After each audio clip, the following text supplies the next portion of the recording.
Čo sa ťa mám opýtať, no? To je ťažké otázky, možno teraz ani nenabúdajú, ale my si asi musíme uvedomiť jednu vec. Samozrejme, že v tom momente určite vyhralo družstvo, ktoré je v lepšej forme, aj tie športové samozrejme.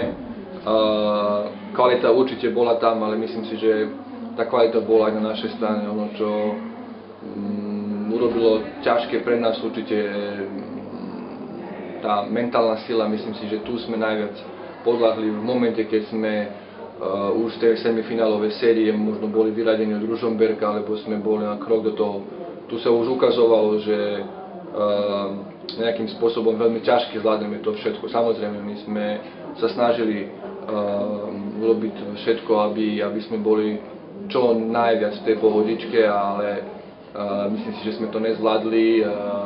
Veľa chyb sme robili, ktoré na konci sezóny, kedy sa bojuje o medailu, sa nemohli robiť. Myslím si, že to bolo evidentné a bohužiaľ nedá sa to otočiť.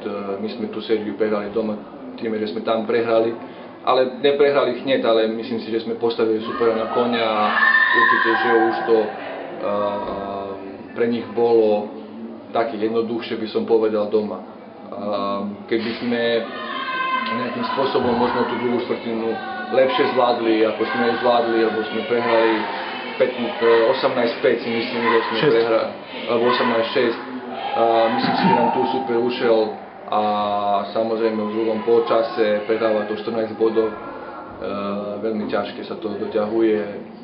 Boli tam náznaky, že by sme mali, ale zase myslím si, že sme nemali riešenia, ktoré by sme mali, naopak chybe sú sa opakovali a super to trestal, takže veľmi je to teraz ťažké. Myslím si, že bude samozrejme ešte horšie, ak to bude pomaly z nás chodiť von, ale verím, že hráčky nejakým spôsobom to zvládnu a že si uvedome, čo všetko malo vplyv na nich, či je to bolo nejakým iným spôsobom, či je niečo iné tú koncentráciu proste dalo mimo, lebo myslím si, že tá partia bola dobrá, ako myslím si aj na ihrisku, aj van ihriska, len bohužiaľ basketbalovo tá partia sa nemohla dať dokopy.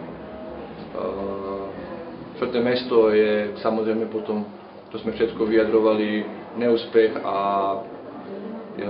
myslím si, že tak ako možno sme to nedotiahli s hráčkami, určite, že tá nejaká vina najviac začína od trénera a ja si verím, že aj ja sa mám z čoho poučiť.